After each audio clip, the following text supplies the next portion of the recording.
अब हम पढ़ेंगे अगला टॉपिक, एक समान वैद्युत क्षेत्र में विद्युत द्विध्रुव पर बल युग्म का आघूर्ण। एक समान विद्युत क्षेत्र का मतलब क्या हो गया, यानी कि प्रत्येक बिंदु पर किसी आवेश के कारण वैद्युत क्षेत्र क्या है, एक समान है, बराबर है, या इसको हम कह सकते हैं ई। यानी कि कोई यहाँ आवेश है, धनावेश, जिसके कारण, जिसका विद्युत क्षेत्र ये है और जिसके कारण इस विद्युत क्षेत्र में विद्युत क्षेत्र की तीव्रता जो है एक समान है। यदि इस विद्युत क्षेत्र में कोई विद्युत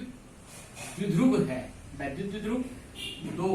बराबर किंतु विपरीत आवेश जब एक दूसरे से क्या होते हैं, अल्प दूरी पर स्थित होते हैं, प्लस क्यू आवेश और माइनस क्यू आवेश एक दूसरे से 2l दूरी पर अगर स्थित है किसी एक समान विद्युत क्षेत्र में, तो इस बल जो वैद्युत द्विध्रुव है इस पर क्या, कैसे बल लगेंगे, किस तरह से लगेंगे, ये हम यहाँ पर अध्ययन करेंगे। तो देखिए, ये प्लस क्यू आवेश है, विद्युत क्षेत्र की तीव्रता की दिशा ये है, तो प्लस क्यू पर एक बल जो है इस तरह से इस ओर लगेगा, और माइनस क्यू पर इसकी विपरीत दिशा में यानी कि इस आवेश की ओर एक बल एफ इस ओर लगेगा। चूंकि ई समान है, ई एक समान है और क्यू भी बराबर है, भले विपरीत है, तो इन पर जो बल लगेगा वो भी क्या लगेंगे, परस्पर विपरीत दिशा में लगेंगे। दो समान किंतु बराबर बल जब विपरीत दिशा में होते हैं तो ये कहलाएगा एक बलयुग्म। और ये बलयुग्म जब इस प्रकार से होता है तो बलयुग्म का जो आघूर्ण होता है, बलयुग्म का आघूर्ण, बलयुग्म का आघूर्ण, बलयुग्म का आघूर्ण हम जानते हैं, पिछले साल हमने पढ़ा था। ये क्या होता है, बल गुणा गया बलों की बीच की, बल गुणा गया बलों की बीच की लंबवत दूरी, बलों के बीच की लंबवत दूरी, बीच की लंबवत दूरी, लंबवत दूरी। अब देखिए, बल यहां पर हमने कहा F, तो टो बराबर हो जाएगा बलयुग्म का जो आघूर्ण हो जाएगा F इंटू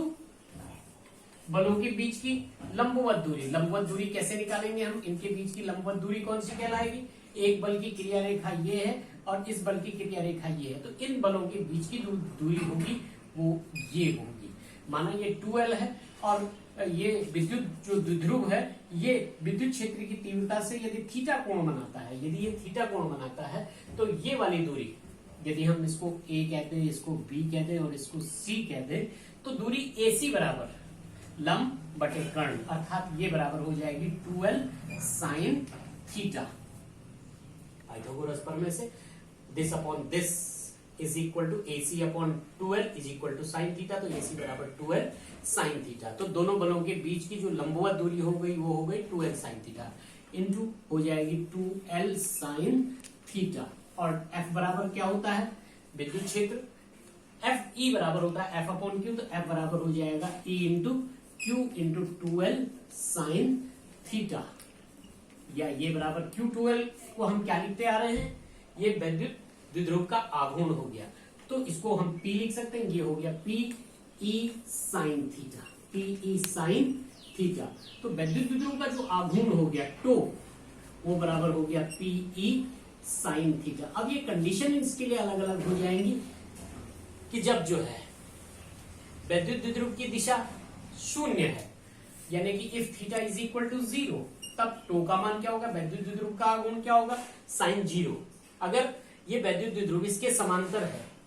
अर्थात वैद्युत क्षेत्र के समांतर है, तब थीटा बराबर 0, तो पी ई साइन 0, अर्थात साइन 0 की वैल्यू कितनी होती है, 0, अर्थात 0 हो जाएगा। जब ये वैद्युत द्विध्रुव अगर ऊर्ध्वाधर है, विद्युत क्षेत्र की दिशा के लंबवत है, अगर वैद्युत द्विध्रुव ऐसा होता प्लस क्यू आवेश इधर माइनस क्यू आवेश इधर, ये तो तब बल की दिशा ऐसे होती, इस दिशा में इनका जो टो होता, if theta is equal to 90 degree, उस दिशा में टो बराबर हो जाता पीई साइन 90, पीई साइन 90, और साइन 90 की वैल्यू कितनी होती है 1 हम जानते हैं, तो ये बराबर हो जाता टो बराबर पीई हो जाता, ये इसका अधिकतम मान भी है।